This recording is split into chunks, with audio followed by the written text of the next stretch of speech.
The 10,103rd meeting of the Security Council is called to order.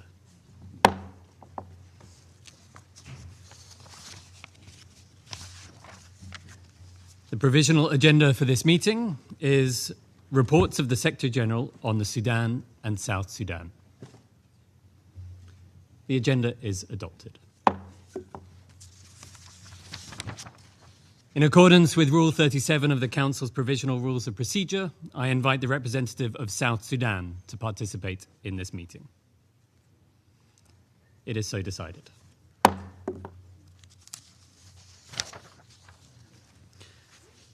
In accordance with Rule 39 of the Council's Provisional Rules of Procedure, I invite the following briefers to participate in this meeting. Mr. Jean-Pierre Lacroix, Under-Secretary General for Peace Operations.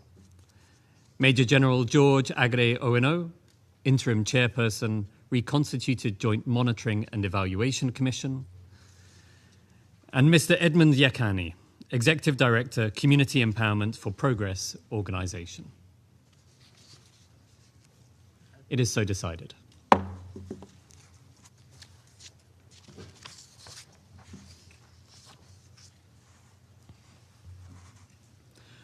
The Security Council will now begin its consideration of Item 2 of the agenda.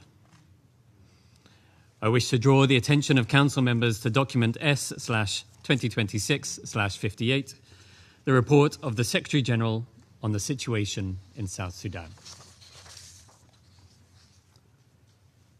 I now give the floor to Mr. Jean-Pierre Lacroix.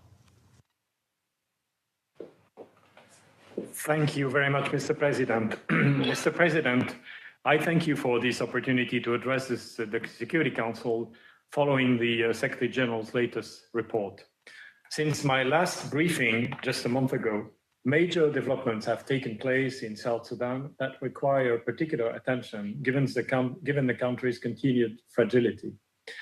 As described in the report, political deadlock among the main signatories to the revitalized peace agreement continues to drive heightened tensions, manifesting in armed confrontations in many parts of the country. In recent weeks, we have witnessed a sharp escalation of violence, particularly in Jonglei, with clashes between government and opposition forces.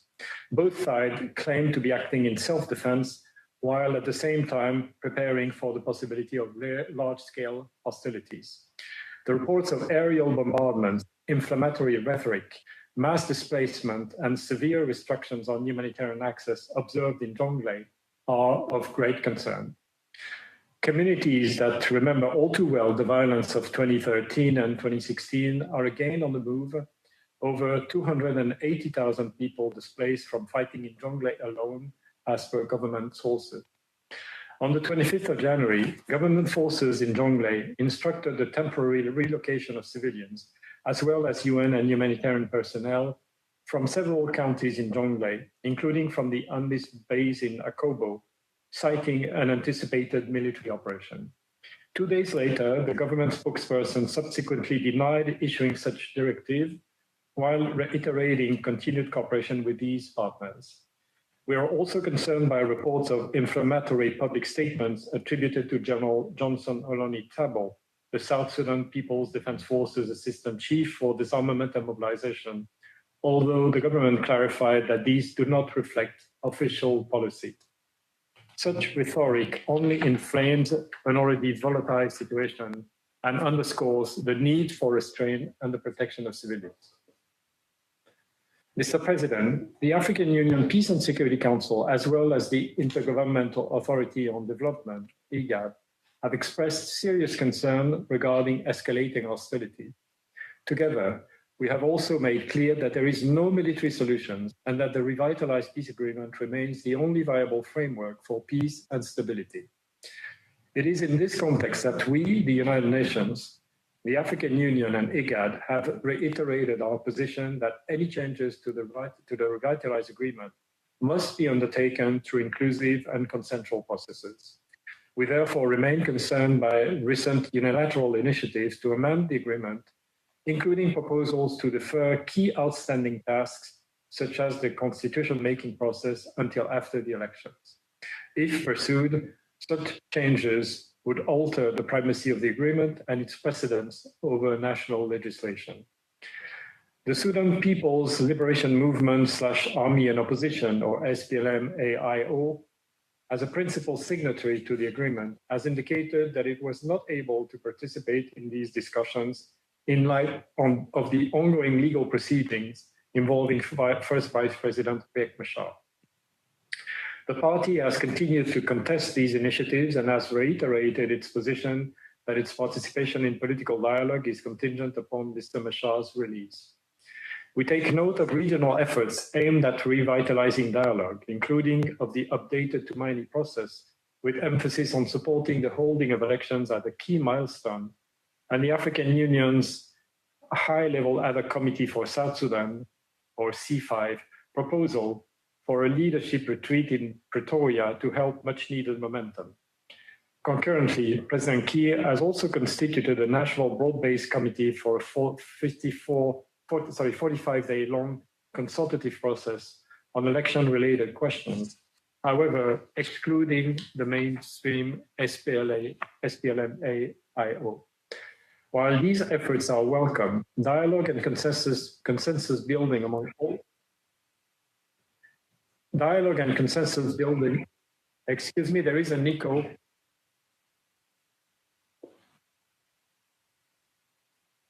I will continue. While these efforts are welcome, dialogue and consensus building among all signatories and stakeholders to the agreement remain the only viable path to overcoming the current stalemate and ensuring a tangible cessation of hostilities on the ground. Convergence with existing regional framework will be important to ensure complementarity and effectiveness. South Sudan remains one of the most dangerous places in the world for humanitarian workers. In 2025, 350 attacks on humanitarian staff and facilities were recorded, up from 255 the previous year. Despite government assurances, partners report persistent access constraints, particularly to opposition-held areas. These constraints are unfolding amid the country's first cholera outbreak, with over 98,000 reported cases since the outbreak began in September 2024. The situation is now deteriorating further with the resurgence of cholera in Jonglei State, where cases numbers are steadily increasing. Flight restrictions and blocked movements are preventing medical evacuations and delaying the delivery of life-saving assistance to vulnerable communities at a critical time. In parallel, there are repeated reports of attacks on and looting of health facilities, humanitarian offices, vehicles, and other critical assets, further undermining the cholera response and broader humanitarian operations. Large numbers of people are sheltering in open areas or makeshift structures with limited access to food, healthcare, and protection. Violence in Uror and Nirol forced the closure of 24 nutrition sites, cutting off care for 7,868 children, including 2,633 with severe acute malnutrition, and also cutting off care for 2,764 pregnant and breastfeeding women. At least 8 health facilities have been affected. Most recently, on the 3rd of February, a hospital in Lankin was struck during an airstrike, which destroyed critical medical supplies and injured staff. A health facility in Thierry, Uror County, was looted on the same day, forcing head workers and community members to flee. These facilities provided essential health care for over 25,000 people.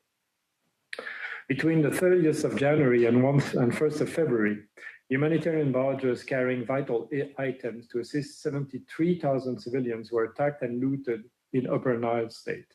These incidents raised serious concerns about shrinking humanitarian space at a time when more than 10 million people require humanitarian assistance, including 7.5 million facing food insecurity and over 1.3 million returnees and refugees from Sudan. I urge this Council to send a clear, united message. Attacks on health facilities, medical personnel, and humanitarian staff, infrastructure, and assets are unacceptable. The parties must commit to guarantee sustained, predictable, and safe humanitarian access countrywide. I further urge that humanitarian action is funded in line with the scale of needs through the hyper-prioritized South Sudan humanitarian needs and response plan, so that essential life-saving assistance can continue.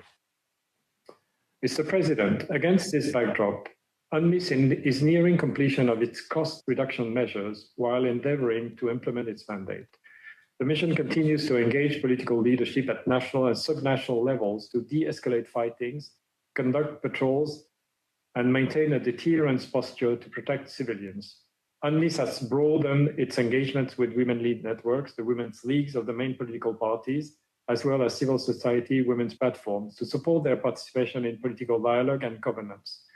In Unity State, when violence in Pakur triggered the spillover attention into the Bentiu IDP camps and SSPDF deployed heavy artillery to the buffer zone, opposite IO positions, UNMISS intervened swiftly, deploying forces and engaging the parties, helping to de-escalate a potentially dangerous situation and thus saving probably many lives. Amid these rising needs, the cost reduction measures have already resulted in significant operational capacity constraint to deliver fully on mandated tasks. For example, protection patrols have been reduced by up to 40%, where force deployment is decreasing, and by up to 70% in areas where bases have closed. Long-duration ground patrols have dropped from 3 or 4 per month to 1 or 2. Around 40 human rights monitoring missions have been cancelled. Areas where bases have closed are seeing increased tension and clashes. Today, the situation in Akobo shows the difficult balance we face. Although the base is scheduled for closure by March under the reduction plan, escalating fighting in Jonglei required the mission to send reinforcement instead.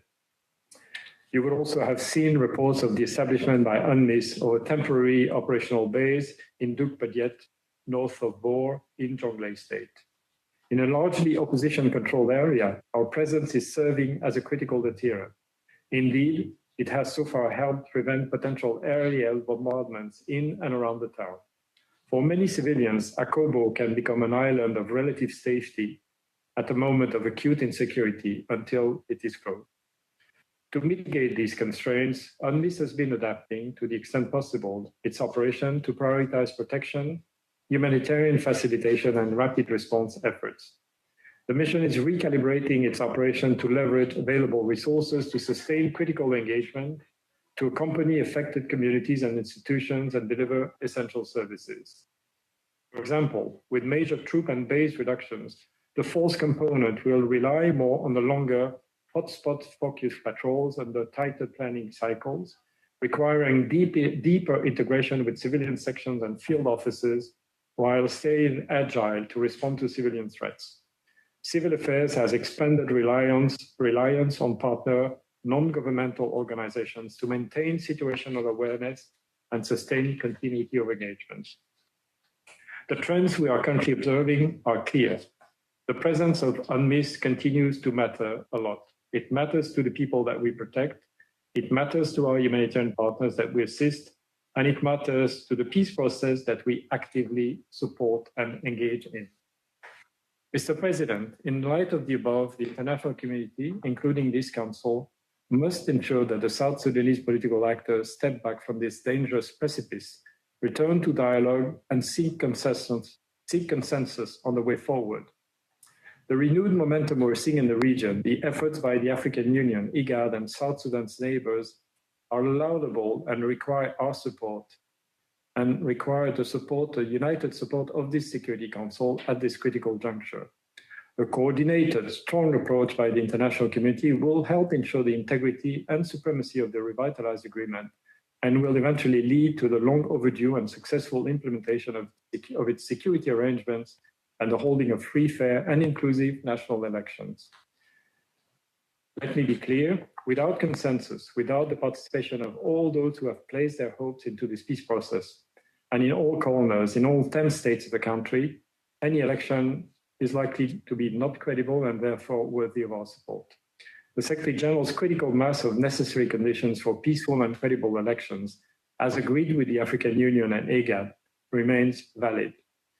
In closing, allow me to also reinforce the importance of a peacekeeping mission that continues to be fully operational and robust amidst all these very challenging and difficult circumstances.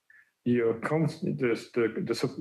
continued support of this Council to UNMISS enables the mission to continue to address the challenges that I just described. Thank you, Mr. President. I thank Mr. Lacroix for his briefing. I now give the floor to Major General George Aggrey Owinow. Thank you, Excellency. Your Excellency, Ambassador and President of the United Nations Security Council, distinguished members of the Council, Excellencies, distinguished ladies and gentlemen. Mr. President, may I begin by congratulating you on assuming the presidency of the Security Council for this month. I would also like to convey my thanks for inviting the Reconstituted Joint Monitoring and Evaluation Commission, RJMEC, to address this esteemed council. The RJMEC is the official oversight body responsible for monitoring and evaluating the status of implementation of the 2018 Revitalized Agreement on the resolution of the conflict in the Republic of South Sudan, also known as the R-Axis. And it is mandated under Article 710 of the R-Axis to submit status of implementation reports quarterly, followed by detailed briefings to, among others, the United Nations Security Council. My report today builds on my last briefing to this esteemed council delivered on the 18th of August of 2025, when I provided an update on substantial deterioration in the political and security situation in the Republic of South Sudan, and on the RJMEC's latest quarterly report covering the period of 1st October 2025 to 31st of December of 2025. Mr. President, esteemed council members, since my last briefing, the political and security situation in the Republic of South Sudan has continued to deteriorate, placing the implementation of the R-Axis in serious jeopardy. Politically, the responsibility sharing arrangements of the peace agreement continue to be eroded through withdrawal and replacements of opposition representatives from different portfolios of the revitalized transition government of national unity, Article New, executive and legislative at national and state levels. In addition, His Excellency Dr. Riek Machar, first Vice President and Chairperson of SPLMIO, remains confined and on trial together with other SPLMIO officials. Meanwhile, some decisions continue to be made within the transition government without the consensus of all the agreement signatories as required by the R-Axis. On the security situation, the permanent ceasefire has been severely violated since March of 2025. The clashes between the South Sudan People's Defense Force, SSPDF, and the SPLMIO show no signs of abating, evident by the ongoing military offensive in the Upper Nile and Jonglei states, and repeated clashes reported in different parts of the greater equatorial region.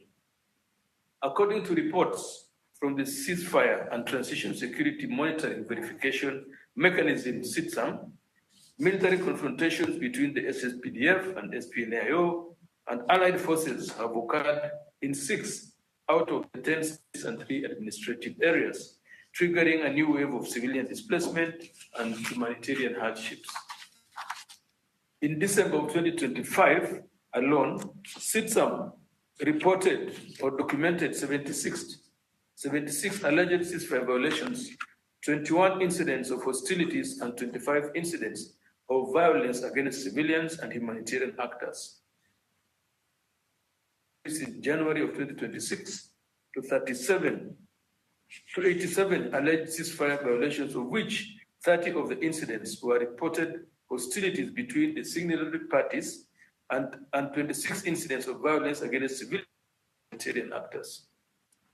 Amidst the ongoing ceasefire violation, CITSAM itself faces serious financial and operational challenges affecting its capability to verify all alleged violations. The reporting and especially investigative capacity has in the recent years been critically reduced due to continuous cuts in donor support. As we are approaching the scheduled elections for December this year, it is highly regrettable that CITSAM is severely confined by this financial stress. Despite the continuous appeal for de-escalation, ceasefire political dialogue and the adherence to the provision of the R-axis, repeated actions to the contrary have seriously undermined confidence in the peace process and risks returning the country back to war.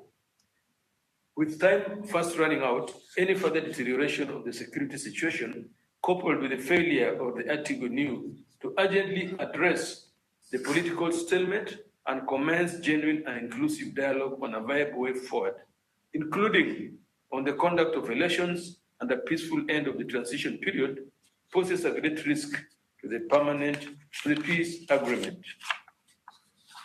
Mr. President, in light of the aforementioned, RJMEC recommends to this Council the following urgent actions: to restore the sanctity of the R-axis and to encourage a return to its full implementation.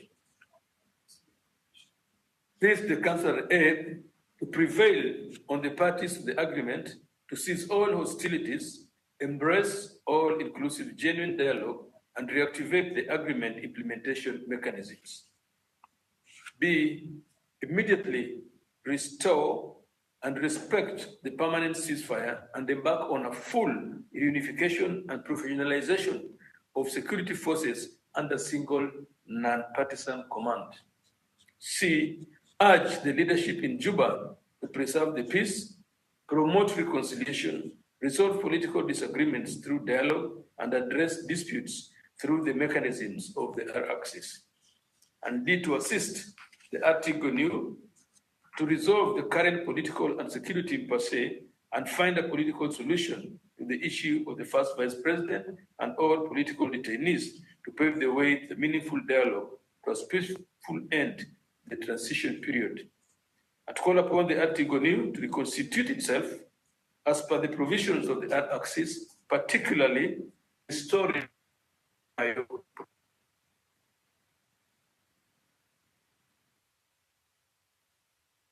its provisions, including of its supremacy, and to remain seized of the situation in the Republic of South Sudan.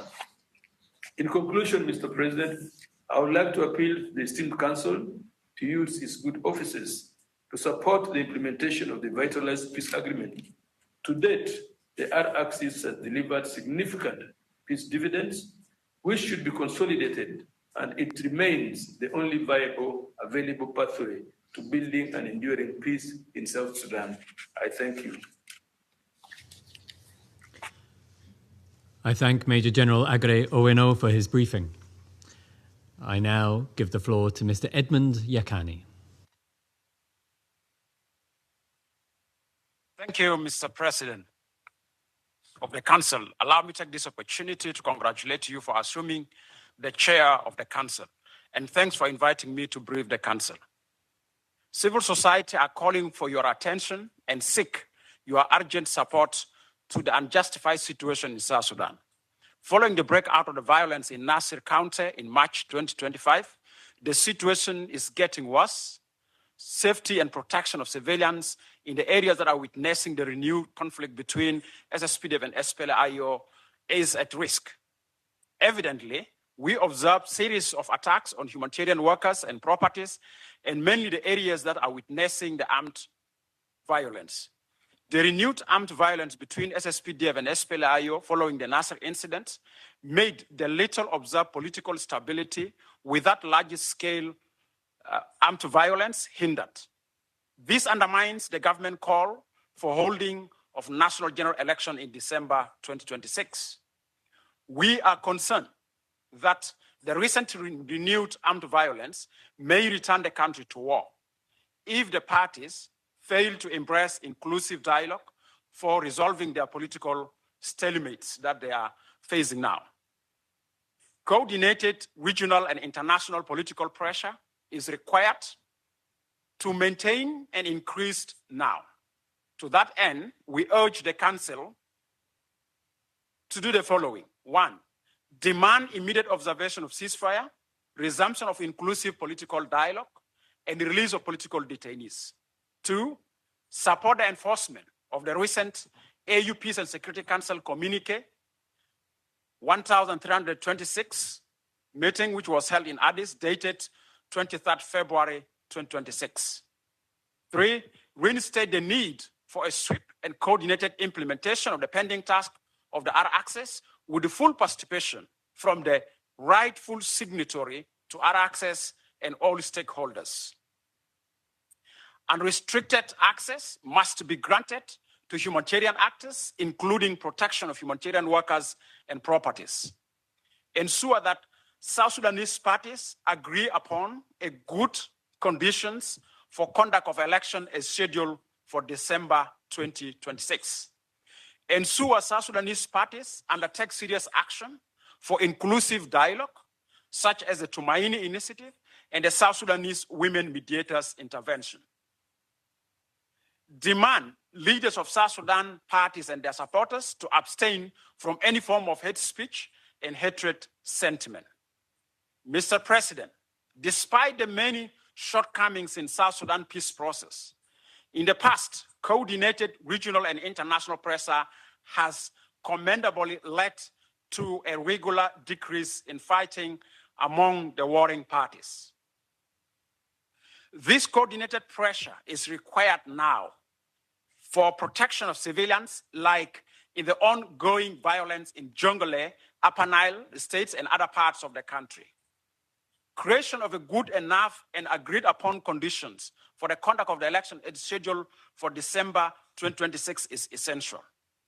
We observe violation of ceasefire, and we demand that at least the parties should agree without any precondition to resume inclusive dialogue, as I repeat, among the rightful signatory of our access. Nevertheless, there are continuous, well-documented violations of ceasefire and the peace agreement, all of which has affected the momentum of peace efforts. Deciding not to pressure the South Sudan parties keep them to continue act with impunity. Following the multiple extension of the revitalized agreement on the resolution of conflict in the Republic of South Sudan, we expect that the warring parties could have set aside their differences and pick up a new pathway to put the country and the citizens on the pathway of realizing peace and stability. But we are now witnessing unnecessary suffering of our citizens following the crisis in Jonglei and Upper Nile states. The big question is, until when? Mr. President, since 2013, the country has been in a war that have resulted to the killing of 400,000 people and forced millions of people displaced to face a severe food insecurity, farming condition, and the displacement of the communities. We have witnessed sexual violence. We have witnessed arbitrary detention and silence of civil society activists and peace activists.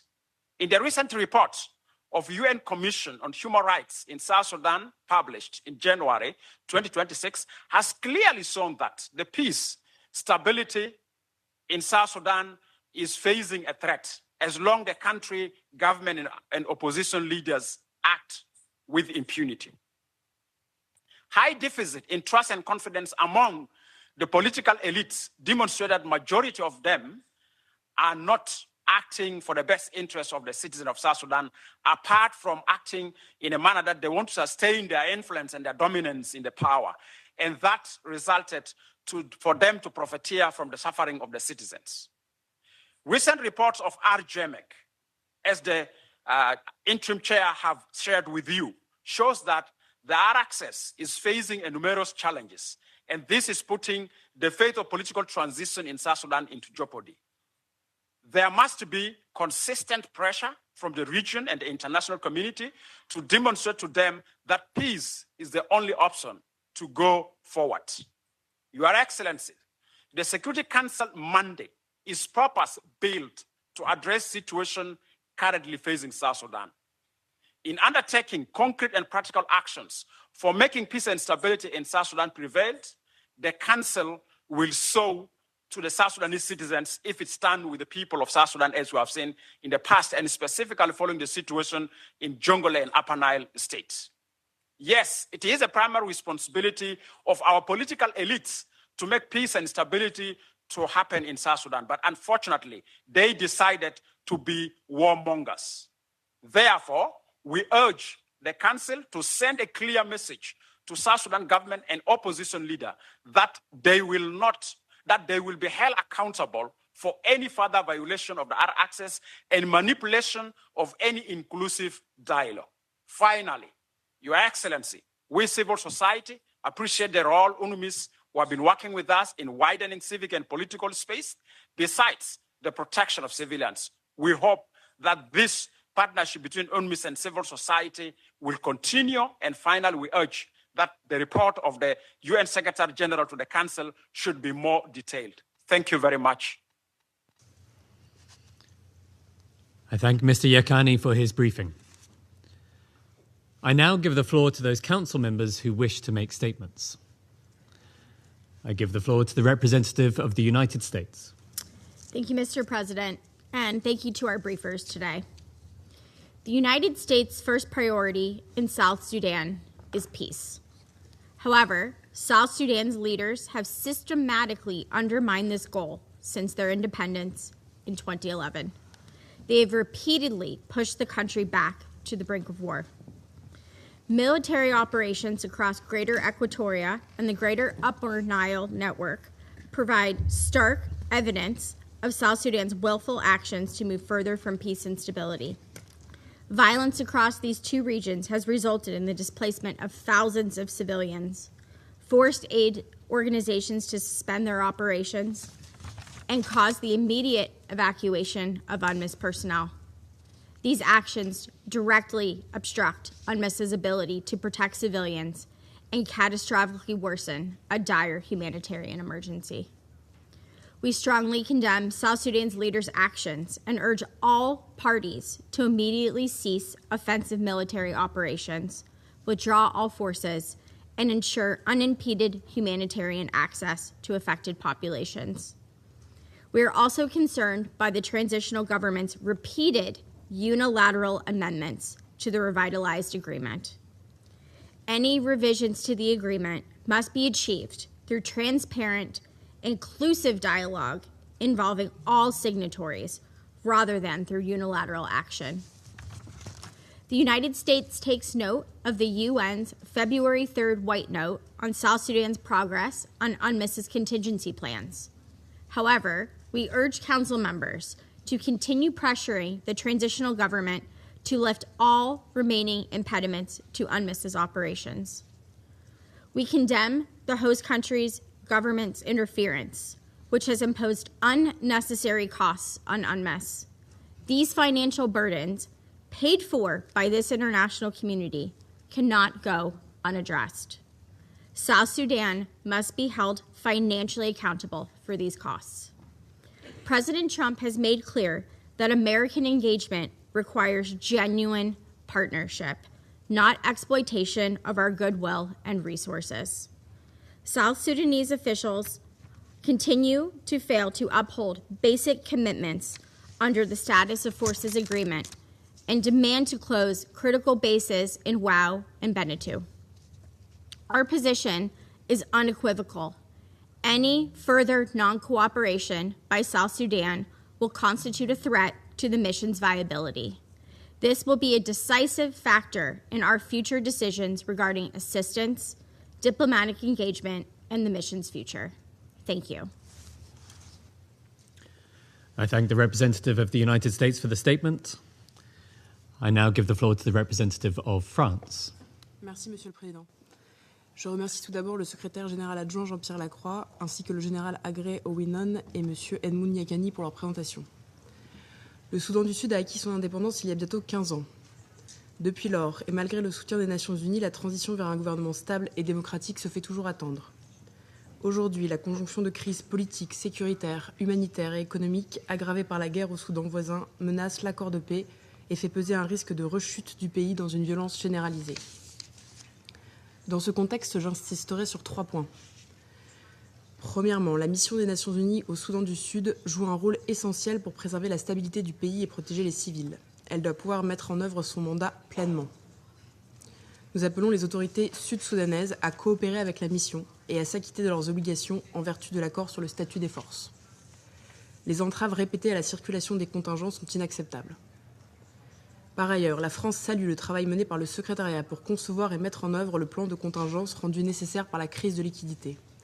Des choix difficiles ont dû être faits pour assurer les priorités en matière de protection des civils et tenir compte des besoins de la force intérimaire de sécurité des Nations Unies à Abyei. Ceci illustre la capacité d'adaptation exemplaire des opérations de maintien de la paix. Deuxièmement, la situation sécuritaire s'est détériorée depuis notre dernière réunion, notamment dans le Jonglei. La guerre au Soudan voisin et la présence d'acteurs extérieurs aggravent la situation. La France demande à tous les États membres de respecter les embargos sur les armes au Soudan du Sud comme au Darfour. En outre, nous dénonçons la rhétorique violente et parfois raciste qui a pu avoir cours au cours des dernières semaines et nous appelons les autorités sud-soudanaises à prendre les mesures nécessaires pour calmer la situation. Nous sommes préoccupés par les graves violations du droit international humanitaire et du droit international des droits de l'homme, ainsi que par l'augmentation du nombre de victimes civiles, y compris celles causées par les bombardements aériens. La France appelle les autorités sud-soudanaises et l'ensemble des parties à garantir un accès humanitaire sûr, rapide et sans entrave sur tout le territoire et à protéger les civils ainsi que le personnel et les infrastructures humanitaires. Troisièmement, la situation politique au Soudan du Sud est très précaire alors que des élections sont en principe prévues pour la fin de l'année. La France appelle tous les acteurs politiques du pays à respecter la lettre et l'esprit de l'accord de paix revitalisé. L'assignation à résidence et le procès du premier vice-président Riek Machar sont à ce titre préoccupants et attisent les tensions. La France soutient les appels de l'Union africaine à sa libération. La priorité doit aller à des avancées concrètes permettant d'envisager des élections en bonne et due forme. Le gouvernement doit en priorité travailler à l'élaboration d'une constitution et au recensement de la population en mobilisant les ressources nécessaires. Monsieur le Président, la France salue l'implication de l'Union africaine et de l'IGAD au Soudan du Sud. Nous nous tenons prêts à soutenir les efforts régionaux et internationaux pour que le pays sorte de l'ornière, étant entendu que ce n'est que des Sud-Soudanais eux-mêmes que la solution viendra. Je vous remercie. I thank the representative of France for the statement. I now give the floor to the representative of China. 主席，我感谢拉克乌瓦副秘书长、奥维诺主席所作通报，也认真听取了亚卡尼先生的发言。欢迎南苏丹常驻代表出席今天的会议。当前南苏丹局势仍很不稳定，内部安全形势恶化，人道状况日趋严峻。正如秘书长报告所言，南苏丹政治进程处于关键节点。为实现南苏丹人民对和平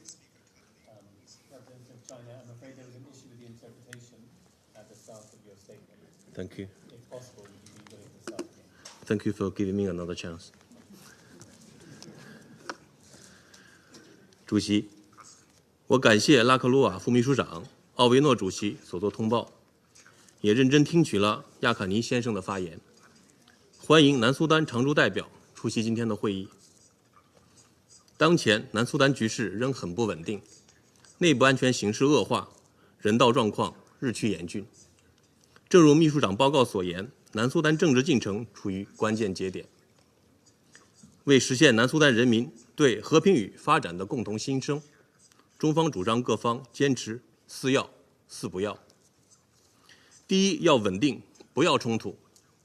近期南苏丹琼格莱州、上尼罗州等地暴力频发，造成平民伤亡和流离失所，多家医院和人道机构遭遇袭击。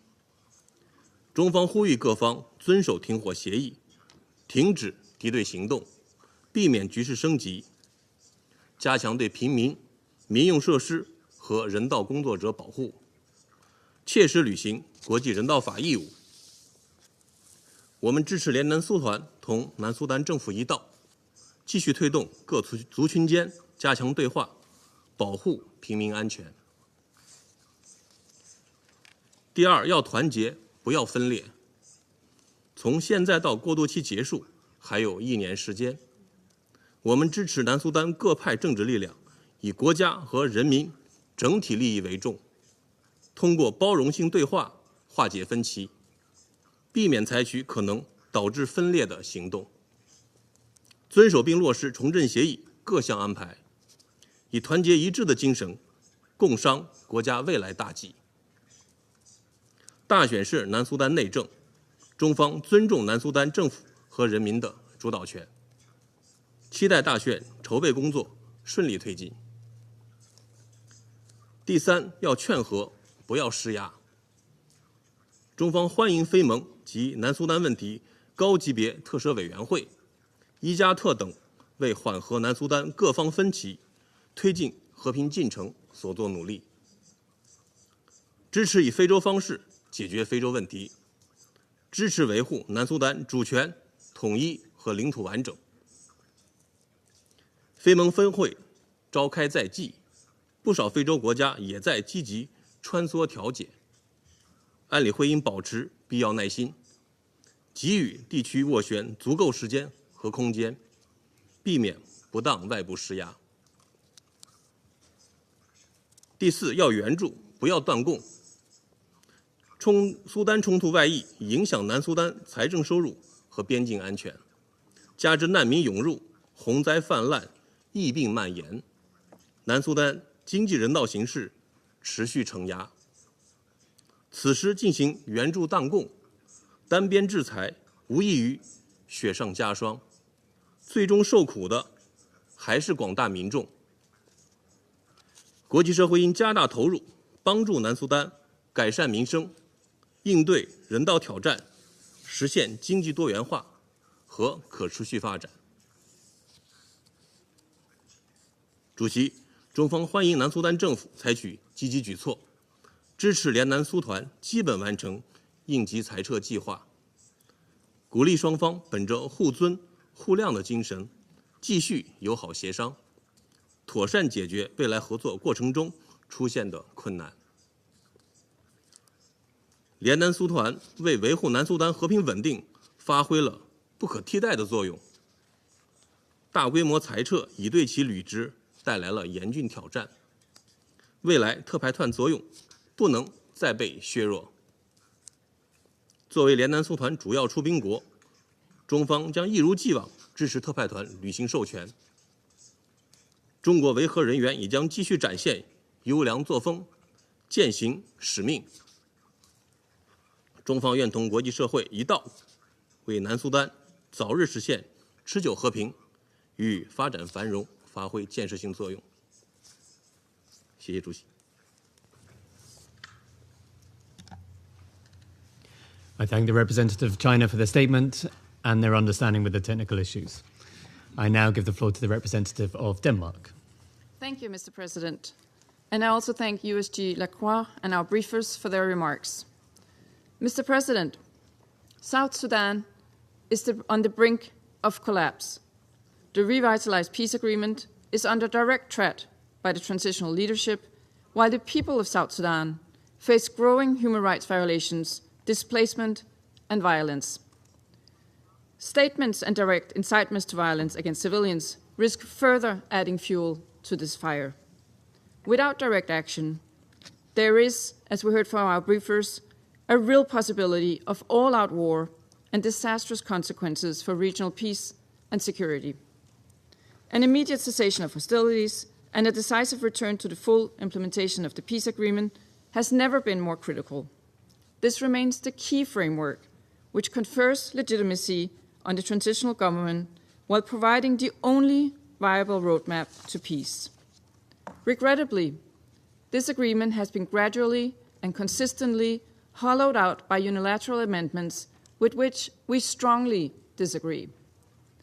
We reject the transitional government's trajectory of consolidating power and marginalizing the opposition. There's an urgent need for a genuine national, inclusive dialogue among all stakeholders. It is time to demonstrate real commitment to a democratic transition that serves the people of South Sudan, not its political elite. We also remain deeply concerned over the detention and trial of Vice President Machar and other opposition figures. We call for strict adherence to a process and to the provision of transparent and credible evidence. Further, Denmark supports the efforts of the AU High-Level Ad Hoc Committee for South Sudan while calling for strong alignment between all existing initiatives. Mr. President, the humanitarian situation has sharply deteriorated. Jonglei has become a flashpoint for fighting, triggering mass displacement and civilian suffering. Denmark condemns continued restrictions on humanitarian access imposed by the transitional government in parts of opposition-held areas. Civilians must never be used as leverage in a political rivalry.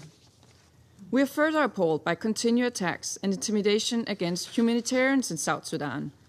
This includes the repeated attacks on a WFP convoy in Upper Nile State, which led to the suspension of food aid. Furthermore, just last week, an MSF hospital in Jonglei, serving over 250,000 people, was targeted in an airstrike which destroyed a warehouse containing medical supplies. Such attacks seriously undermine the protection of the medical personnel in armed conflict and should be condemned by this Council, as mentioned by Undersecretary General Lacroix. At the same time, the human rights situation remains deeply troubling, including alarming levels of conflict-related sexual violence. All parties must comply with their obligations under international humanitarian law and international human rights law to protect civilians and civilian infrastructure at all times.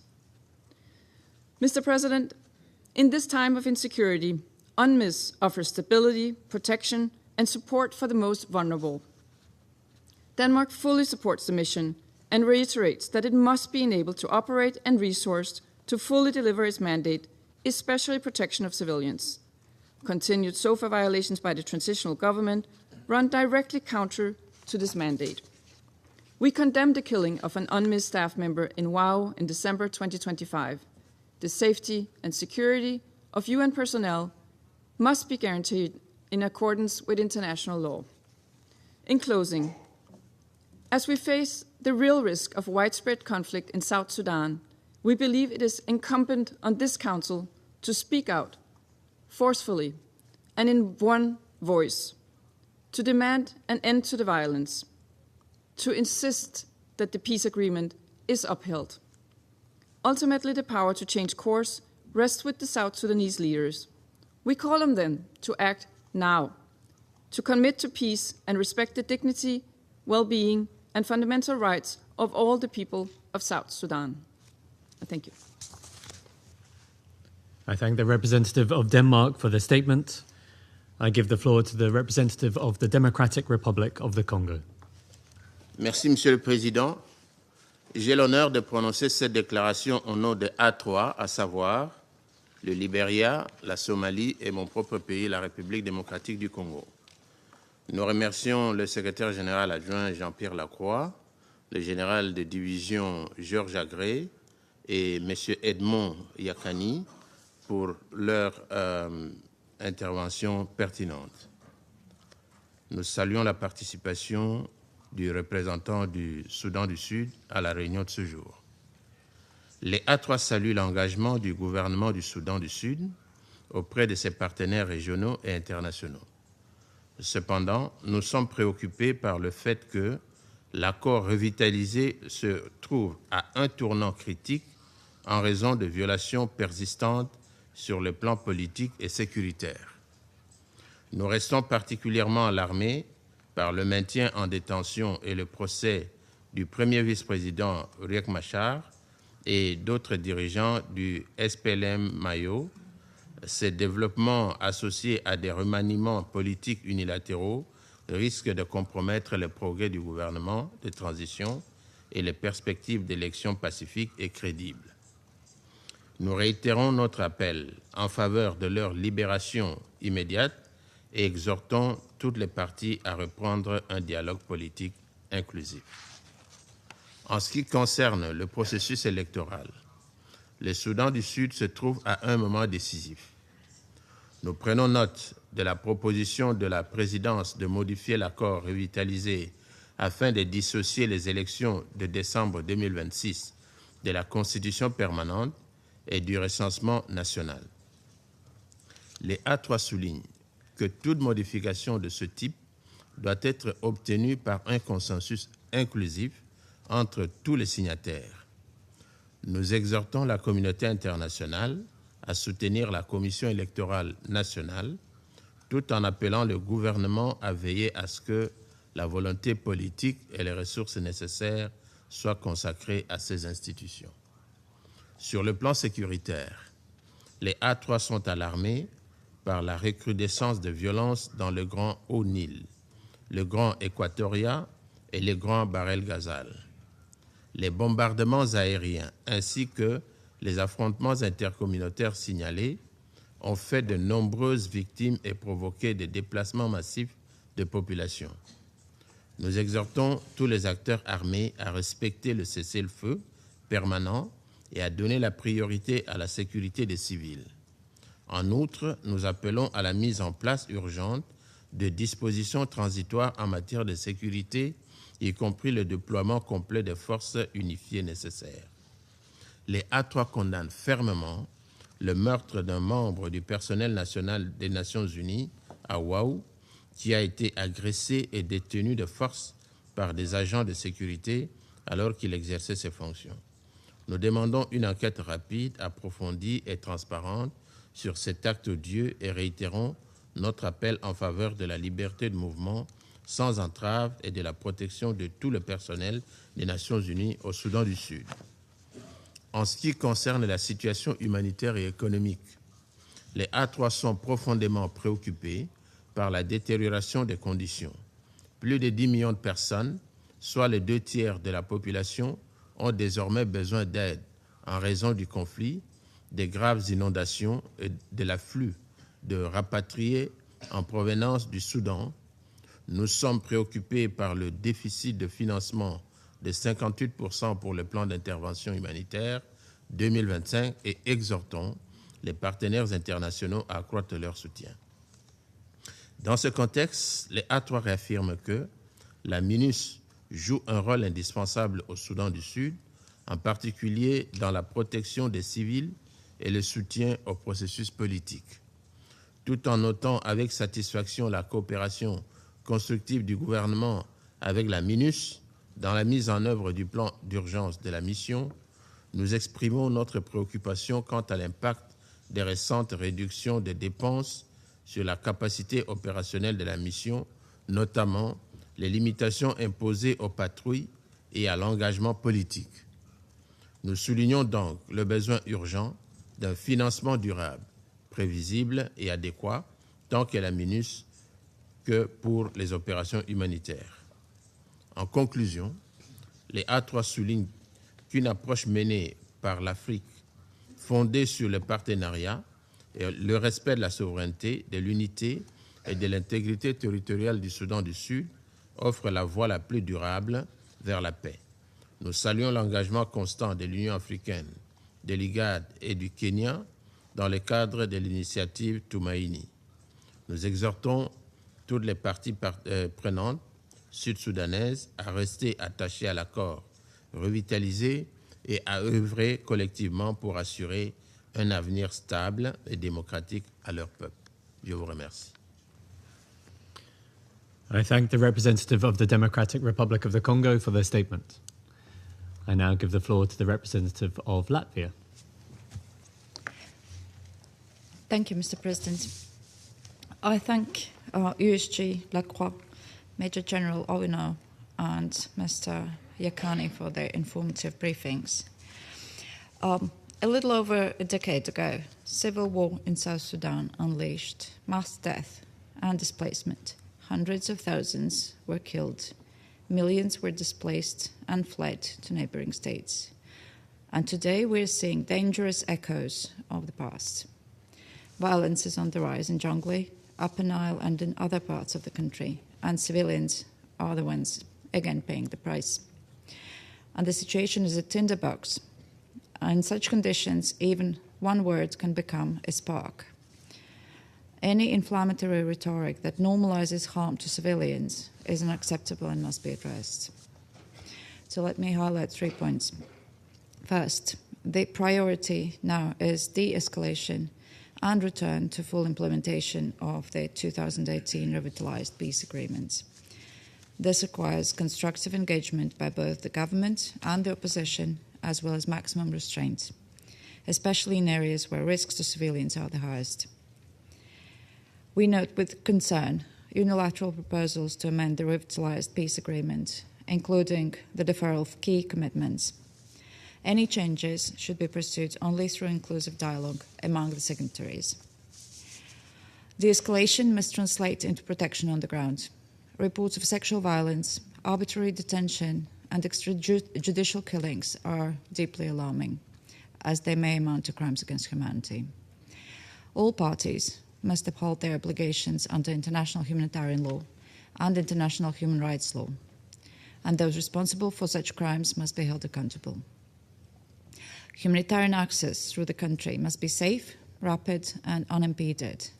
Attacks on hospitals, health facilities, humanitarian offices, as well as on aid convoys, ambulances, are unacceptable. They deprive civilians of life-saving assistance when it is needed most.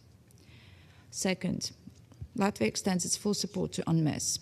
The mission remains essential, and its protection presence saves lives.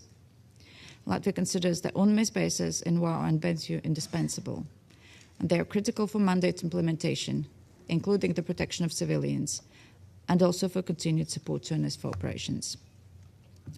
We take note of recent progress in implementing UNMISS contingency plan.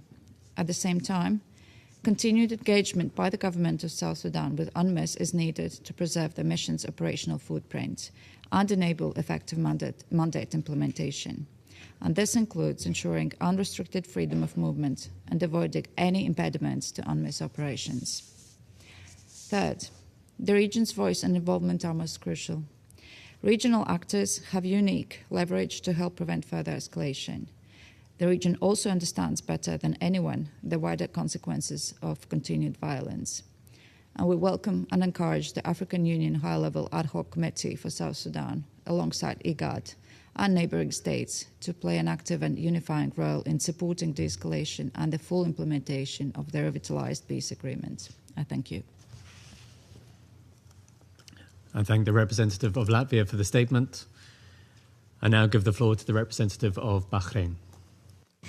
شكرا سيد الرئيس. يطيب لي بداية أن أشكر كل من السيد جان بيير لاكوا وكيل الأمين العام لعمليات السلام، والسيد جورج أجري أوينيو الرئيس المؤقت للجنة المشتركة المعاد تشكيلها للرصد والتقييم،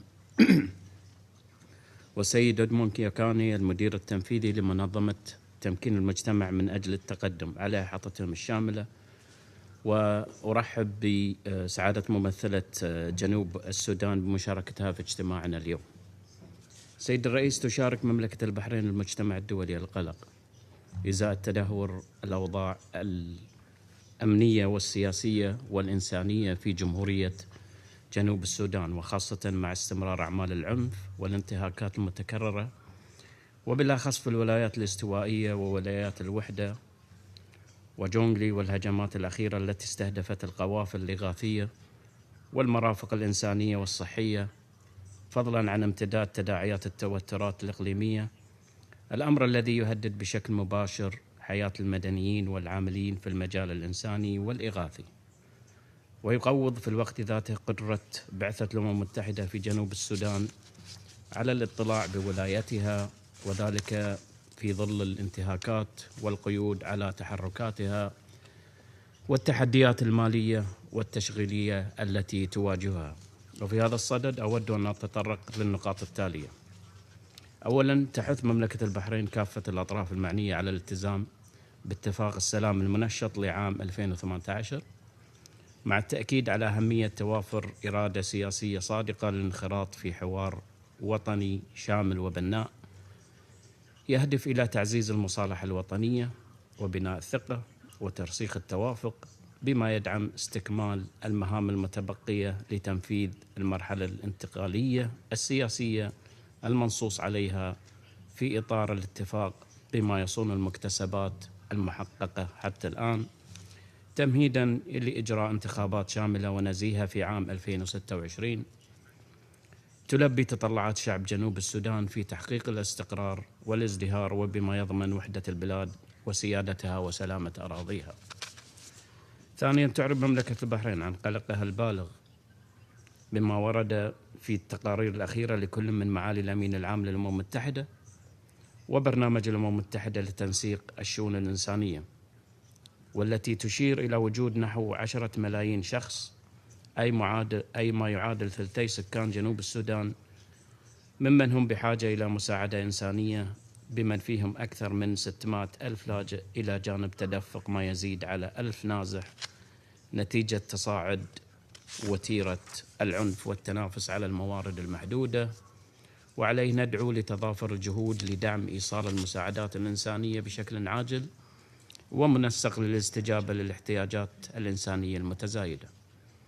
ثالثاً، تحث مملكة البحرين الجهات الوطنية المعنية بالتنسيق مع الشركاء الإقليميين والدوليين على دعم الجهود المبذولة لاعتماد تدابير شاملة لمعالجة الأسباب الجذرية المؤدية لتسليح الشباب وانخراطهم في الاشتباكات المسلحة، والحد من ذلك من خلال تكثيف المبادرات الموجهة لبناء قدراتهم وتعزيز سبل إدماجهم في المجتمع وضمان إشراكهم بشكل فعال في عمليات السلام. رابعاً، تثمن مملكة البحرين دور الآليات الإقليمية في دعم مسار السلام الوطني لجنوب السودان وبناء مؤسساته، بما في ذلك آلية الهيئة الحكومية الدولية المعنية بالتنمية إيجاد، وآلية المراقبة والتحقق من الترتيبات الأمنية الانتقالية، ووقف إطلاق النار في جنوب السودان، فضلاً عن المساعي القائمة بقيادة الاتحاد الأفريقي، بما في ذلك اللجنة الوزارية رفيعة المستوى التابعة للاتحاد الأفريقي والمعنية بجنوب السودان، إلى جانب اللجنة المشتركة المعاد تشكيلها للرصد والتقييم. ومن هذا المنطلق نشاطر هذه الجهات الدعوة للوقف الفوري لأعمال العنف واستئناف الحوار وضمان حماية المدنيين، كما ندعو إلى تضافر الجهود المحلية والإقليمية والدولية لتعزيز التعاون لتحقيق السلم والأمن والاستقرار في جنوب السودان والمنطقة بشكل أوسع. وشكرا سيد الرئيس. I thank the representative of Bahrain for the statement. I now give the floor to the representative of Greece. Thank you, Mr. President, and I thank USG Lacroix and our briefers, Major General George Owinow and Mr. Edmund Yakani, for their insightful updates. We share the deep concern over the continued escalation of violence, the sharp deterioration of the security situation, and the grave humanitarian consequences in the country. We are particularly alarmed by the reported displacement of more than 180,000 civilians following renewed violence in Jonglei, and by the government's reporting that 250,000 people were displaced in the first weeks of 2026. Allow me to underline 3 points. First, we remain deeply concerned by the continued erosion of the 2018 revitalized agreement, which remains the cornerstone of South Sudan's transitional framework.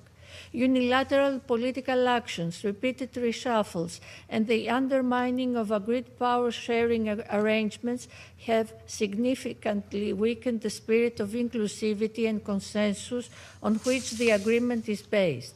In this context, we note with concern the December 2025 attempts to amend the political framework in a manner that separates elections from the completion of a permanent constitution. We therefore reiterate that revitalized agreement in its entirety remains the only viable roadmap for sustainable peace and stability in South Sudan, and provides the appropriate framework for elections planned for December 2026, and we call for an inclusive dialogue to this end. Second, Greece is alarmed by the deteriorating security and humanitarian situation across large parts of the country. Continued hostilities between government forces, opposition elements, and other armed groups have resulted in increasing civilian casualties, displacement, and restricted humanitarian access, particularly in Greater Upper Nile and Greater Equatoria. We condemn in the strongest possible terms attacks against civilians, humanitarian workers, and United Nations personnel, as well as persistent violation of the Status of Forces Agreement. Furthermore, we are gravely concerned by serious violations of international humanitarian and human rights law. We particularly condemn the high number of violations against children, including recruitment and use, abductions, attacks against schools and hospitals, and rape and other forms of sexual violence. Any violations and abuses against children are entirely unacceptable. We call on all parties to end and prevent them immediately, to hold those responsible into account, and to assure the safety and well-being of affected children. Third, Greece reaffirms its strong support for UNMISS and its mandate, particularly its vital role in protecting civilians, supporting the peace process, and facilitating humanitarian access. In this regard, we underscore the importance of full cooperation between the transitional government and UNMISS in line with the Status of Forces Agreement. Constructive engagement is also essential to mitigate the impact of the financial crisis affecting peacekeeping operations and to preserve the mission's operational effectiveness. In closing, Mr. President, it is important to acknowledge the continued engagement of the African Union, IGAD, and regional partners, and underscore that close coordination between regional and international actors remains essential for sustainable peace in South Sudan. We call on South Sudanese leaders to demonstrate political will, recommit to dialogue, and place the interest of well-being of the South Sudanese people at the center of their decisions. I thank you. I thank the representative of Greece for their statement. I now give the floor to the representative of Panama. Gracias, señor presidente. Agradecemos las presentaciones del subsecretario general Jean-Pierre Lacroix, el mayor general George Aggrey Owinow, presidente interino de la Comisión Conjunta de Monitoreo y Evaluación Reconstituida, así como del señor Edmund Yacani en representación de la sociedad civil. Reconocemos igualmente la presencia de la representante de Sudán del Sur en esta sesión. Escuchamos con atención las valoraciones de los presentadores sobre la situación en el país, que confirman la gravedad del momento que atraviesa Sudán del Sur. Tal como señala el más reciente informe del secretario general, Sudán del Sur se encuentra en una coyuntura crítica.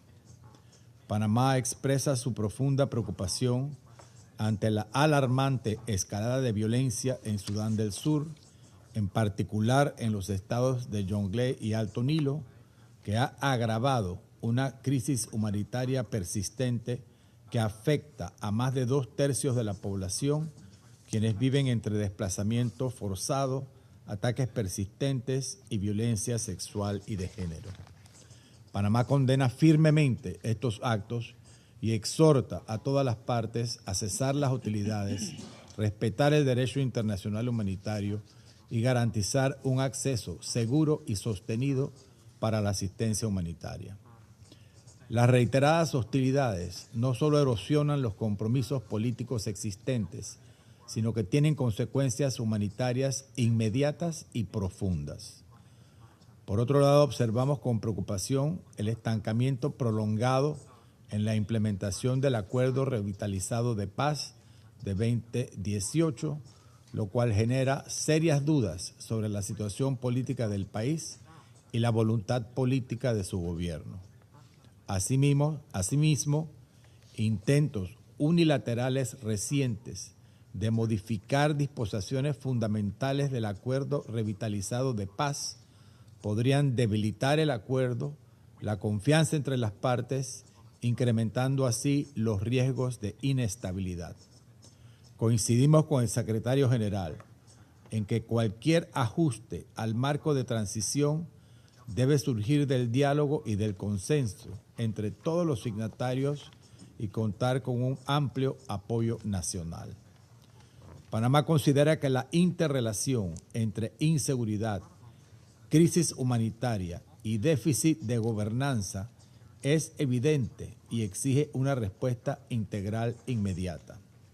En este contexto, hacemos eco del reciente comunicado del Consejo de Paz y Seguridad de la Unión Africana, que hace énfasis en la necesidad de un compromiso sostenido de la Unión Africana y de las Naciones Unidas para preservar un proceso de paz extremadamente frágil.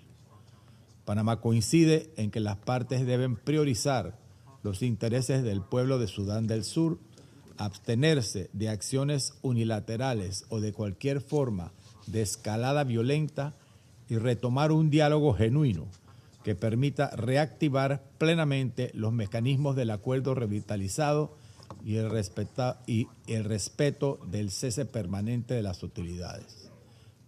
Panamá reitera su apoyo a la misión de las Naciones Unidas en Sudán del Sur, UNMISS, y al trabajo esencial que realiza su personal civil, militar y policial, quienes trabajan en condiciones cada vez más complejas y exigentes. Este Consejo ha reconocido de manera constante el papel estabilizador de la misión, particularmente en un contexto marcado por violencia, fragilidad institucional y una grave crisis humanitaria. Al mismo tiempo, no podemos dejar de expresar nuestra preocupación de que en la práctica los ajustes derivados del plan de contingencia en un contexto de severas limitaciones presupuestarias pueden traducirse en una reducción de la capacidad operativa de la misión con implicaciones directas en su capacidad de cumplir su mandato relativo a la protección de civiles. Hemos escuchado, ponderado y nos solidarizamos con los llamados de apoyo que en sus intervenciones han formulado al Consejo el subsecretario general Lacroix, el mayor general Owinow y el señor Yekini para la asistencia humanitaria, la protección de civiles, así como para el proceso de paz que debe acompañar la misión y que transcurre de manera preocupante entre situaciones críticas y violaciones al acuerdo de paz que amenazan el desarrollo político sano, la operatividad de la misión y amenazan la paz. Panamá considera indispensable que el mandato conferido por este Consejo a la misión se continúe desarrollando de manera íntegra. Presidente, en el contexto actual, solo una acción colectiva responsable y orientada al cumplimiento íntegro del acuerdo revitalizado permitirá evitar una mayor escalada del conflicto y responder a las aspiraciones legítimas de paz, seguridad y dignidad del pueblo sur-sudanés. Muchas gracias. I thank the representative of Panama for the statement. I give the floor to the representative of the Russian Federation. Господин председатель, признательный заместителю генерального секретаря по операциям в пользу мира господину Жан-Пьеру Лакруа и ИО главы воссозданной объединенной комиссии по наблюдению и оценке господину Джорджу Овинову, а также представителю гражданского общества господину Эдмунду Якани за доклады. Приветствуем участие постоянного представителя Южного Судана госпожи Сесилии Аденг. Обстановка в Южном Судане в настоящее время напряженная. Столкновения между правительственными войсками и сторонниками оппозиции не прекращаются, охватывают все новые штаты страны. Военные действия ведут к росту числа человеческих жертв, в том числе среди мирного населения.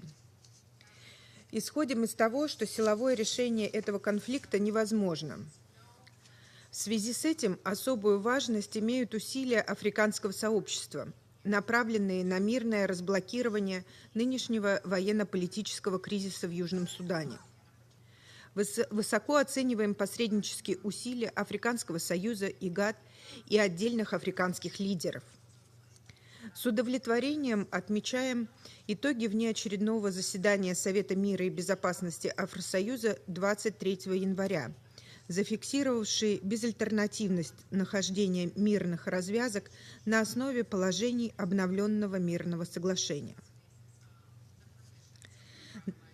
Надеемся, что правительство Южного Судана и оппозиция при содействии стран континента проявят политическую мудрость, сумеют предотвратить дальнейшую эскалацию вооруженного противостояния и вернуться к логике обновленного мирного соглашения по разрешению конфликта в стране, включая формирование единых вооруженных сил в качестве гарантии продвижения мирного процесса. Вопрос его временных рамок полагали бы целесообразным оставить на усмотрение Джубы, поскольку поспешно предпринятые шаги, в том числе политические, рискуют раскрутить с новой силой спираль внутреннего насилия. Приняли к сведению декабрьское решение ведущих южно-суданских политических партий, нацеленное на отказ от продления переходного периода и курс на проведение в декабре общенациональных выборов на основе временной конституции страны и имеющихся избирательных списков. Исходим из того, что обновленное мирное соглашение, как единственная база для продвижения политпроцесса, сохраняет свою силу. Считаем, что это решение в случае его окончательного утверждения будет представлять собой лишь рекалибровку приоритетов, а не отказ от самого соглашения. Кроме южносуданцев, никто не может решить, как формировать стабильные органы власти. Важно при этом оказывать стране содействие в устранении эвентуальных рисков эскалации ситуации в преддверии электоральных мероприятий. Обеспокоены тяжелой гуманитарной ситуацией в Южном Судане, усугубляемой сезонными природными катаклизмами, а также притоком из соседнего Судана сотен тысяч беженцев и возвращающихся на родину южносуданцев. Важной составляющей продвижения страны к миру является деятельность миссии ООН в Южном Судане. Рассчитываем, что, несмотря на имеющиеся финансовые трудности, она продолжит заниматься сопровождением реализации обновленного мирного соглашения. Решительно осуждаем любые акты насилия, направленные против голубых касок, представителей гуманитарных организаций и гражданского населения.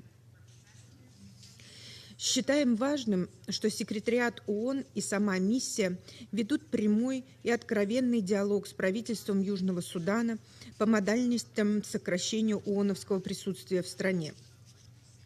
Надеемся, что через такое конструктивное обсуждение удастся выйти на взаимоприемлемые развязки по проблемным вопросам, включая дальнейшее использование МОНЮС, БАС, ВАУ и Бентию.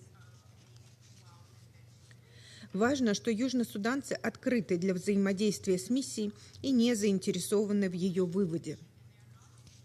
Со своей стороны готовы поощрять такой подход Джубы. Следует исключить ненужный алармизм и нагнетание напряженности по теме сокращения ООНовского присутствия. В противном случае велик риск окончательно настроить Джубу на негативный лад в отношении МОНЮС. Напряженная обстановка в РЮС представляет серьезную угрозу для всего субрегиона, создает предпосылки для масштабной дестабилизации в условиях прозрачности границ, способствующей перетеканию боевиков и росту незаконной торговли оружием. Вызывает тревогу сообщение о возможном использовании территории соседних государств для подпитки конфликта в Судане. Последовательно отмечаем пагубность оружейного эмбарго в отношении Южного Судана. Этот режим, за пересмотр или облегчение которого высказываются в том числе и представители африканского континента, является главным препятствием для формирования и оснащения объединенной армии страны.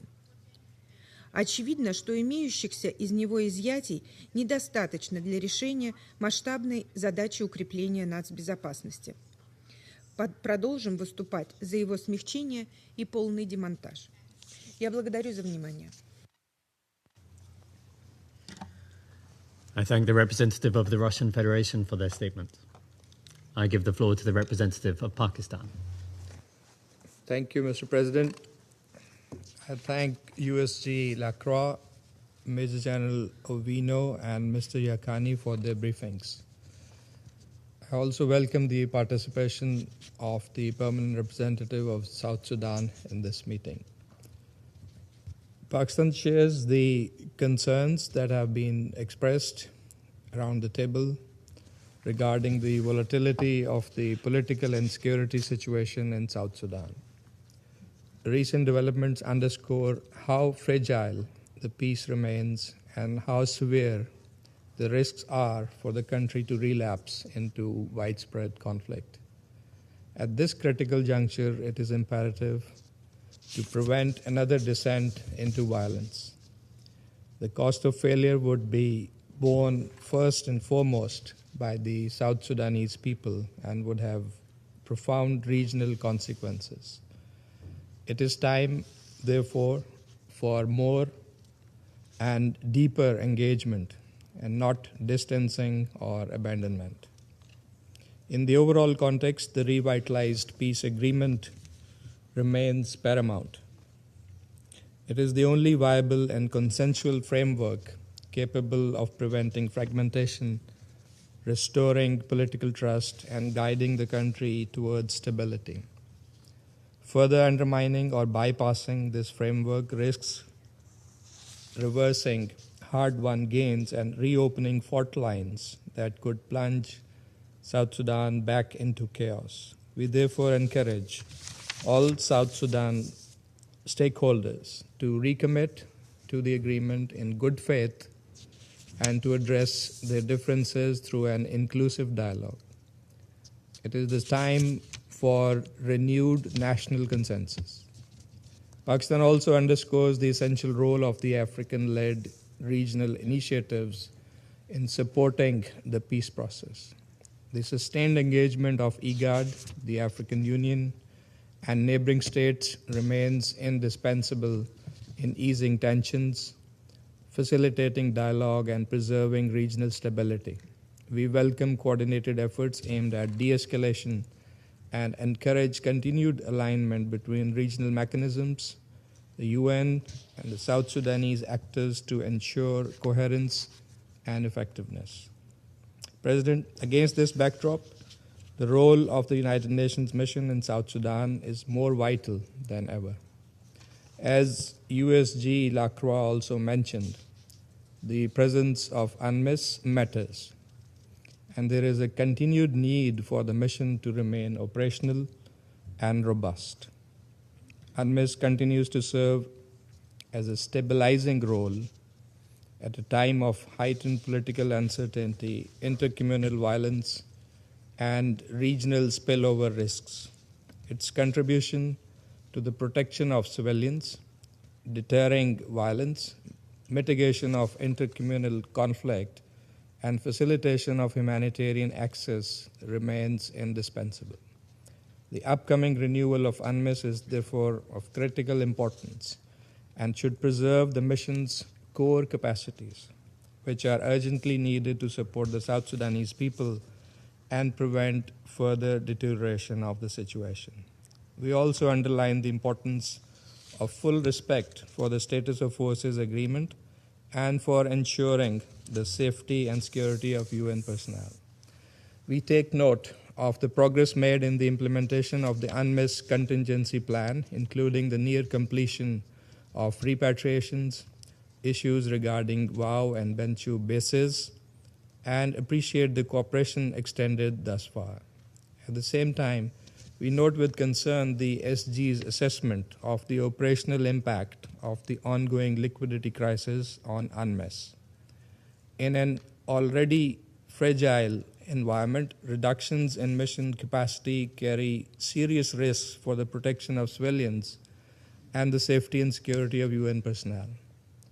The reported decline in patrols, reduced reach, and other implications underscore the real consequences of resource shortfalls on mandate delivery. The gravity of challenge is evident from the fact that out of the 17,000 troops sanctioned by this Council to implement the mandate, only around 9,700 currently remain in UNMISS. These challenges are further compounded by the regional spillover of the conflict in the Sudan.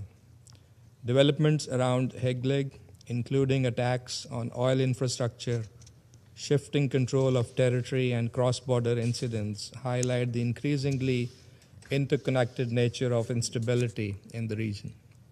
The arrival of approximately 1.3 million people fleeing the conflict in Sudan since April 2023 has placed additional strains on South Sudanese already strained systems. In this context, further weakening UNMISS capacities would be particularly ill-timed and counterproductive. Pakistan therefore joins the Secretary General in urging all member states to pay their assessed contributions in full and on time. UN peacekeeping was put in place by the international community to precisely address the kind of issues arising in situations such as South Sudan. It has had real impact on the ground in protecting the people and in stabilizing the situations. The Security Council must remain central in playing that important role for the maintenance of international peace and security.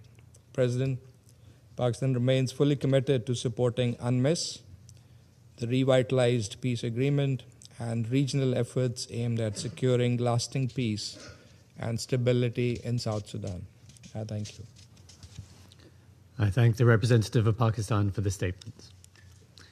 I now give the floor to the representative of Colombia. Señor presidente, quisiera agradecer al señor Lacroix, al mayor general Owinow y al señor Yacani por sus presentaciones, las cuales confirman que Sudán del Sur atraviesa uno de los momentos más críticos desde la firma del acuerdo revitalizado. El deterioro simultáneo de la situación política, de seguridad y humanitaria descrita en el informe del secretario general es una señal de alerta inequívoca y un llamado a la acción para este Consejo. La situación en Sudán del Sur demuestra que el principal desafío actual no es la ausencia de un marco de paz, sino la urgente necesidad de implementar plenamente el acuerdo revitalizado. Colombia observa con profunda preocupación su estancamiento e incluso retrocesos en el cumplimiento de los compromisos pactados, reflejados en intentos unilaterales de modificar disposiciones fundamentales y en la proliferación de estructuras paralelas de gobernanza fuera del marco acordado. Estos desarrollos no solo socavan la confianza entre las partes, sino también el espíritu mismo de un instrumento concebido como el marco legítimo para la transición política y para la prevención de un retorno al conflicto armado. A su vez, ponen en riesgo la legitimidad del proceso electoral y profundizan la fragmentación política y social, aumentando el riesgo de una mayor escalada de la violencia. Colombia entiende que el camino del cumplimiento de un acuerdo de paz no es lineal ni exento de dificultades. Desde nuestra experiencia reconocemos que la fase de implementación suele ser la más compleja y exigente. Por ello deseamos subrayar que el valor de un acuerdo reside en el respeto integral de lo pactado, en la buena fe de las partes y en la comprensión de que cumplir los compromisos adquiridos es un imperativo político y una condición indispensable para preservar la credibilidad del proceso de paz, pero también para prevenir la reaparición de ciclos de violencia. En este contexto resulta indispensable fortalecer el acompañamiento internacional, incluido el papel de UNMISS y de este Consejo, con miras a apoyar la implementación del acuerdo, preservar la integridad del proceso de transición y contener la degradación de la situación de seguridad y de derechos humanos. Señor presidente, cuando la implementación se debilita, las consecuencias se reflejan de manera directa sobre el terreno. Así lo demuestra el aumento de las hostilidades y de los enfrentamientos entre fuerzas gubernamentales y grupos armados de oposición, así como el incremento en la violencia intercomunal. Estas dinámicas tienen consecuencias directas y devastadoras sobre la población civil, reflejada en el desplazamiento forzado, violencia sexual y de género y reclutamiento y uso de niños, los cuales constituyen graves violaciones de los derechos humanos y del derecho internacional humanitario. No puede haber paz sostenible sin dignidad y esta comienza con el respeto irrestricto de la vida, la integridad y los derechos humanos. La violencia contra civiles es incompatible con cualquier proceso genuino de transición hacia la paz. Por eso subrayamos la importancia de tomar acciones inmediatas de desescalamiento y de garantizar una máxima contención.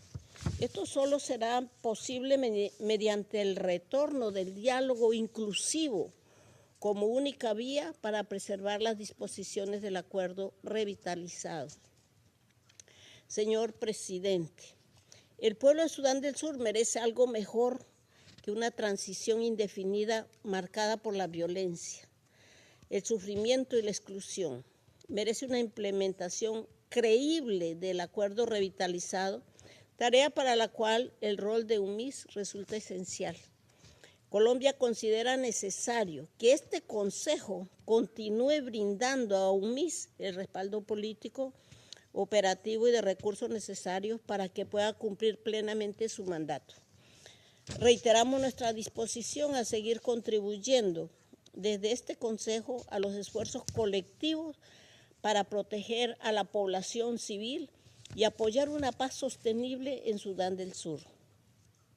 Reafirmamos nuestro compromiso con los esfuerzos colectivos por un Sudán del Sur en paz, incluyente y estable, convencidos de que el acompañamiento internacional, así como la mediación regional, siguen siendo claves para transformar esa esperanza en realidad. Muchas gracias.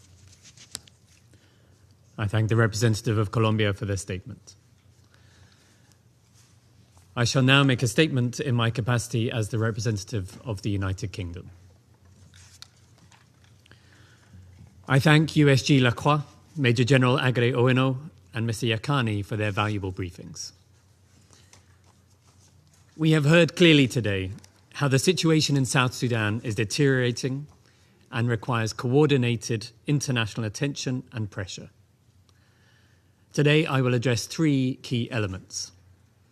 Firstly, the worsening security situation, then the imperative for humanitarian access, and thirdly, the practical steps towards political process for peace. First, the United Kingdom condemns the recent escalating military offensives across South Sudan since last March, including attacks on civilians and civilian infrastructure. We condemn reported ethnically based hate speech and reported increased recruitment and use of child soldiers, reminiscent of the worst days of the Civil War.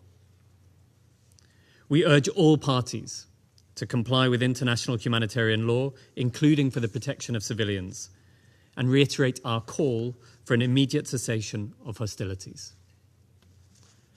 The UK also joins the Secretary-General's calls for the safety and security of UN personnel, following the appalling killing of an unmissed staff member in Wau in December. We express our deepest condolences.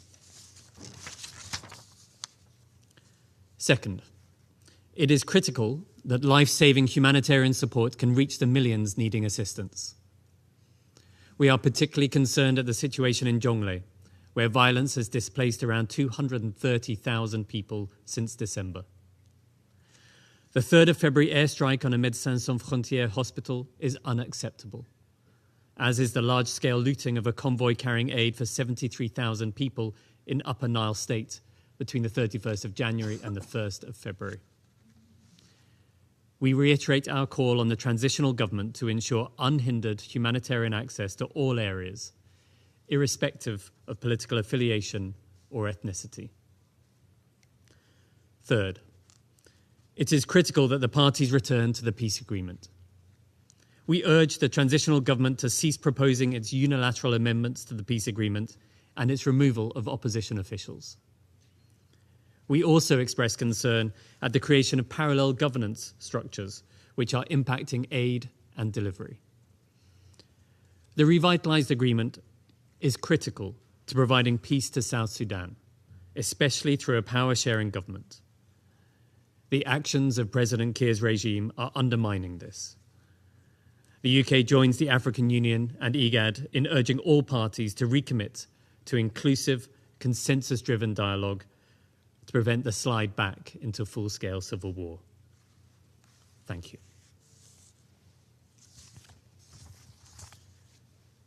I resume my function as President of the Council. I now give the floor to the representative of South Sudan. Good morning, Mr. President and members of the Security Council and delegates. Mr. President, allow me at outset to congratulate you for assuming the presidency of the Security Council for the month of February, and I assure you of our delegation's full support and cooperation. We thank you also for convening this important meeting and express our appreciation to the briefers, USG Lacroix, Chairperson General George, and Executive Director Yakini for their presentations. South Sudan is grateful for the Security Council's sustained attention, engagement, and support at this critical moment. We recognize the seriousness of the concerns raised this morning here by the Security Council and the Security Council overriding objective of preventing further deterioration while preserving the hard-won gains of the peace process. The government of South Sudan remains fully committed to the revised peace agreement on the resolution of the conflict in the Republic of South Sudan, which continue to serve as the central and agreed framework for peace, stability, and development. And we acknowledge the challenges facing the implementation, but rest assured that we are ready and need to end the transition period with an election. Our people deserve this. Recent incident highlighted in the Security Council's report pinpoint to the core issues post-conflict states face when dealing with nation building, where at times non-state actors continue to find a fertile ground to operate. This situation has been a recurring problem for South Sudan since its independence and has far-reaching consequences for the civilians. In response, the government reaffirms its unwavering commitment to safeguarding civilians and ensuring safe, sustained, and humanitarian access. These endeavors are undertaken to protect civilians, the United Nations, and our humanitarian partners in South Sudan. Mr. President, restoring peace and confidence among the parties is our utmost importance. And we can report that South Sudan's peace partners have consistently demonstrated openness to dialogue and engagement with all the signatories and stakeholders of the peace process. This approach seeks to resolve differences peacefully and mitigate tensions. South Sudan also underscores the importance of carefully managing the transitional period in a manner that preserves stability, maintains state institutions, and advance the agreed reforms. We remain committed to working closely with our partners to ensure that the political process contributes to national unity, inclusivity, and the respect for constitutional order. Mr. President and members of the Council, we highly value the role of the United Nations mission in South Sudan and its supporting peace implementation, protection of the civilians, and promoting stability. We reaffirm our commitment to continued cooperation with UNMISS in the full respect of the Status Force Agreement and welcome ongoing dialogue to address operational challenges, including those arising from global financial and logistical constraints affecting the peacekeeping. South Sudan also reaffirms and fully believes that a balanced, constructive, and a coordinated international engagement is crucial to progress. In this regard, we express our deep appreciation to the international community, including the African Union, the IGAD, and the C5, for their consistent engagement, leadership, and understanding of the regional context. While acknowledging the complexity of the current security and humanitarian situation, South Sudan reiterates that the revitalized peace agreement remains the sole viable framework for sustainable peace and stability. We caution against narratives that risk creating false equivalence between constitutionally mandated state actions taken to protect civilians and institutions and actions of armed actors operating outside of the peace frameworks. Such narratives risk embottling spoilers and undermining the compliance within the peace agreement. South Sudan seeks no return to conflict. Our people have endured immense suffering, and peace remains our collective aspiration.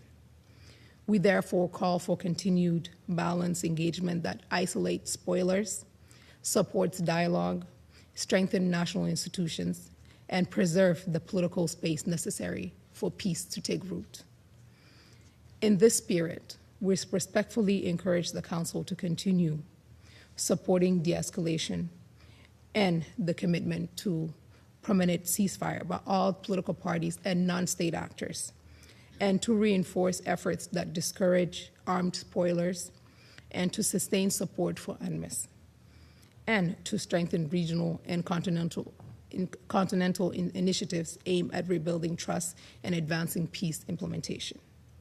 But most importantly, and this is a very highlighted issue, that investing in youth development to give them incentives for peace so they are not used for other reasons. South Sudan stands ready to continue working constructively with the Security Council, the United Nations, the African Union, the IGAD, and our neighbors, including the C5, and all parties to stabilize the situation, elevate the humanitarian suffering, and safeguard our nation's future, because this future belongs to our youth. I thank you for your kind attention. I thank the representative of South Sudan for their statement. There are no more names inscribed on the list of speakers. I now invite council members to informal consultations to continue our discussion on the subject. The meeting is adjourned.